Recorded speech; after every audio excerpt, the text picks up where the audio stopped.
بسم اللہ الرحمن الرحیم۔ میت پر سب سے زیادہ سخت حالت اس وقت ہوتی ہے جب اسے نہلایا جاتا ہے۔ ناظرین، موت کی شدت اور سکرات سے مراد موت کی وہ سختی ہے جو موت کے وقت پیش آتی ہے، اور موت سے پہلے ہر آدمی پر سکرات کی کیفیت طاری ہوتی ہے۔ بعض اوقات سکرات کا اثر اور نشانی اس پر ظاہر بھی ہوتی ہے، اور کسی کی اس کی شدت کے اثر سے پیشانی پر پسینہ بھی آ جاتا ہے۔ رسول اکرم صلی اللہ علیہ وآلہ وسلم کو جب یہ حالت پیش آئی تو آپ صلی اللہ علیہ وآلہ وسلم اپنا ہاتھ پانی میں ڈال کر چہرے مبارک پر پھیرتے تھے اور فرماتے تھے لا الہ الا اللہ، یعنی کلمہ طیبہ پڑھتے ہوئے فرمایا کہ موت کی بڑی شدت ہوتی ہے۔ نزع اس تکلیف کا نام ہے جو صرف روح پر اترتی ہے اور تمام اعضاء کو گھیر لیتی ہے، حتیٰ کہ بدن میں روح کے جتنے اعضاء ہیں ان سب کو درد محسوس ہوتا ہے۔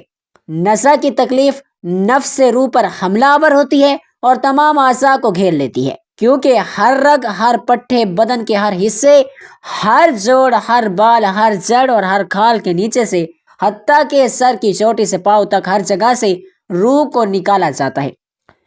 اس لیے تم اس کے قرب اور تکلیف کا حال نہ پوچھو، کیونکہ بدن کو تلوار سے کاٹا جائے تو صرف اس لیے تکلیف ہوتی ہے کہ بدن کا روح سے تعلق ہے، تو جب روح کو صدمہ پہنچے تو کس قدر تکلیف ہوگی۔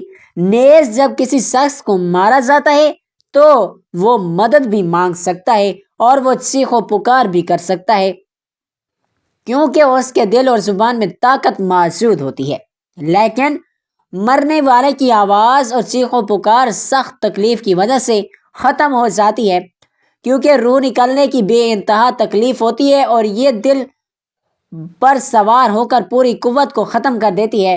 مرنے والے کے اعضاء کمزور پڑ جاتے ہیں اور اس میں مدد مانگنے کی طاقت باقی نہیں رہتی۔ یہ تکلیف عقل کو بھی ڈھانپ لیتی ہے، زبان کو بولنے سے روک دیتی ہے۔ موت کے وقت انسان چاہتا ہے کہ روئے، چلائے اور مدد مانگے، لیکن ایسا نہیں کر سکتا، اور اگر کچھ سکت باقی رہتی بھی ہے تو روح نکلتے وقت اس کے حلق اور سینے سے غرغرہ کی آواز سنائی دیتی ہے۔ اس کا رنگ مٹیالہ ہو جاتا ہے، گویا اس سے وہی مٹی ظاہر ہوتی ہے جس سے وہ بنا تھا، اور جو اس کی اصل فطرت ہے۔ اس کی رگیں کھینچ لی جاتی ہیں، حتیٰ کہ اس کی آنکھیں پلکوں کی طرف اچک جاتی ہیں، ہونٹ سکڑ جاتے ہیں، زبان اپنی جڑ کی طرف کھینچ لی جاتی ہے، انگلیاں ساکن ہو جاتی ہیں اور ٹھنڈک بڑھ جاتی ہے۔ تو ایسے بدن کا حال نہ پوچھو جس کی ہر رگ کھینچ لی جائے۔ ذرا غور تو کرو کہ ایک رگ کے کھینچنے سے اتنی تکلیف ہوتی ہے تو اس وقت کا کیا حال ہوگا جب درد میں مبتلا روح کو بھی کھینچ لیا جائے گا، اور کسی ایک رگ سے نہیں بلکہ تمام رگوں سے اسے کھینچا جاتا ہے۔ پھر ایک ایک کر کے ہر عضو میں موت واقع ہوتی ہے۔ پہلے اس کے قدم ٹھنڈے پڑتے ہیں، پھر پنڈلیاں، پھر رانیں ٹھنڈی پڑ جاتی ہے اور ہر عضو میں نئی سختی اور شدت پیدا ہو جاتی ہے، حتیٰ کہ گلے تک نوبت پہنچ جاتی ہے، اور اس وقت اس کی نظر دنیا اور دنیا والوں سے پھر جاتی ہے۔ اس پر توبہ کا دروازہ بند ہو جاتا ہے اور اسے حسرت اور ندامت گھیر لیتی ہے۔ موت کے وقت مسلمانوں کو جو تکلیف ہوتی ہے اس پر اللہ رب العزت کی جانب سے انہیں نیکیاں عطا کی جاتی ہیں۔ حدیث سے معلوم ہوتا ہے کہ موت کے وقت ہونے والی سختی مرنے والے کی بدعمالیوں کا ہرگز نتیجہ نہیں ہوتا۔ مسلمانوں کے حق میں اس پر اجر و ثواب اور گناہوں کی معافی کی امید رکھنی چاہیے۔ انسان اپنی زندگی میں بہت سے کام کاج اپنی لذت یا خواہش کو پورا کرنے کے لیے کرتا ہے، موت کو یاد رکھنے والے کی خواہش کم ہوتی ہے۔ نبی پاک صلی اللہ علیہ وآلہ وسلم نے فرمایا، لذتوں کو ختم کرنے والی موت کو کثرت سے یاد کرو۔ بارگاہ رسالت میں عرض کیا گیا کہ کون سا مومن زیادہ عقل و مند ہے؟ ارشاد فرمایا، موت کو کثرت سے یاد کرنے والا اور موت سے پہلے موت کی تیاری کرنے والا، یہی لوگ سمجھدار اور عقل مند ہیں۔ ہر شخص کی جتنی زندگی مقرر ہے اس میں نہ زیادتی ہو سکتی ہے نہ کمی۔ جب زندگی کا وقت مکمل ہو جاتا ہے اس وقت حضرت اسرائیل علیہ السلام روح قبض کرنے کے لیے آتے ہیں، اور اس شخص کے دائیں بائیں جہاں تک نگاہ کام کرتی ہے اسے فرشتے ہی فرشتے دکھائی دیتے ہیں۔ مسلمانوں کے آس پاس رحمت کے فرشتے ہوتے ہیں اور کافر کے دائیں بائیں عذاب کے فرشتے ہوتے ہیں۔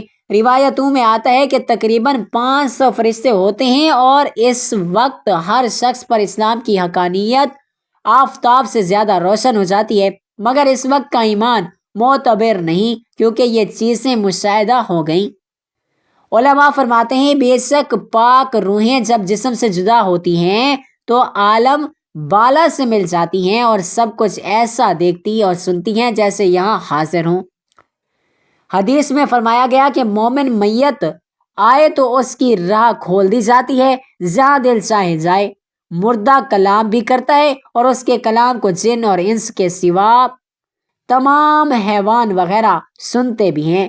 جب مردے کو قبر میں دفن کرتے ہیں اس وقت اس کو قبر دباتی ہے۔ اگر وہ مومن ہو تو اس کا دبانا ایسا ہوتا ہے جیسے ماں پیار کرتی ہو، اور اگر وہ کافر ہے تو اس کو اتنے زور سے دباتی ہے کہ ادھر کی پسلیاں ادھر، ادھر کی پسلیاں ادھر ہو جاتی ہیں۔ جب دفن کرنے والے دفن کر کے وہاں سے چلے جاتے ہیں تو وہ ان کے جوتوں کی آواز سنتا ہے۔ اس وقت اس کے پاس 2 فرشتے اپنے دانتوں سے زمین کو چیرتے ہوئے آتے ہیں اور نہایت سختی کے ساتھ سخت آواز میں سوال کرتے ہیں۔ پہلا سوال تیرا رب کون ہے؟ دوسرا سوال تیرا دین کیا ہے؟ تیسرا سوال رسول اللہ صلی اللہ علیہ وآلہ وسلم کے بارے میں تو کیا کہتا ہے؟ اگر بندہ مومن ہے تو جواب دے گا کہ میرا رب اللہ ہے، میرا دین اسلام ہے اور وہ رسول اکرم صلی اللہ علیہ وآلہ وسلم ہے۔ اس وقت آسمان سے ایک پکارنے والا ندا کرے گا کہ میرے بندے نے سچ کہا، اس لیے اس کا جنت کا بچھونا اس کے لیے بچھاؤ اور اس کو جنت کا لباس پہناؤ۔ اس کے لیے جنت کی طرف ایک دروازہ کھول دو، جنت کی ہوا اور خوشبو اس کے پاس آتی رہے گی اور جہاں تک نگاہ جائے گی وہاں تک اس کی قبر کو کشادہ کر دیا جائے گا اور اسے کہا جائے گا کہ تو سو جا۔ اگر مردہ منافق ہو تو سب سوالوں کے جواب میں کہے گا ہائے افسوس، مجھے تو کچھ معلوم نہیں، میں لوگوں کو کہتے سنتا تھا، خود بھی کہتا تھا۔ اس وقت ایک پکارنے والا آسمان سے پکارے گا کہ یہ جھوٹا ہے، اس کے لیے آگ کا بچھونا بچھاؤ اور آگ کا لباس اس کو پہناؤ اور جہنم کی طرف ایک دروازہ اس کے لیے کھول دو۔ پھر اس کو گرمی کی شدت پہنچے گی، اس پر عذاب دینے کے لیے 2 فرشتے مقرر ہوں گے جو اندھے اور بہرے ہوں گے۔ ان کے پاس لوہے کے گرز ہوگا اور فرشتے اس ہتھوڑے سے اس کو مارتے رہیں گے، سانپ اور بچھو سے عذاب پہنچاتے رہیں گے۔ نبی پاک صلی اللہ علیہ وآلہ وسلم نے فرمایا موت کو کثرت سے یاد کیا کرو کیونکہ وہ گناہوں کو زائل کرتی ہے اور دنیا سے بے رغبتی پیدا کرتی ہے۔ حضرت حسن بصری رحمۃ اللہ علیہ فرماتے ہیں کہ جس نے موت کی یاد دل میں بسا لی تو دنیا کی ساری مصیبتیں اس پر آسان ہو جائیں گی۔ حضرت عائشہ صدیقہ رضی اللہ تعالیٰ عنہ نے فرمایا موت کو کثرت سے یاد کیا کرو، تمہارا دل نرم ہو جائے گا۔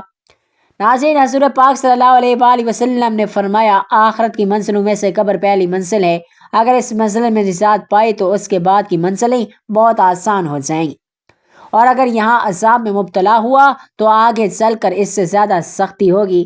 حدیث شریف میں ہے کہ مردہ قبر میں ایسے ہے جیسے کوئی شخص پانی میں ڈوب رہا ہو اور مدد کے لیے فریاد کرتا ہو۔ مردہ ہر وقت اپنے ماں باپ، بہن بھائی اور دوستوں وغیرہ سے دعائے خیر اور فاتحہ کا منتظر رہتا ہے۔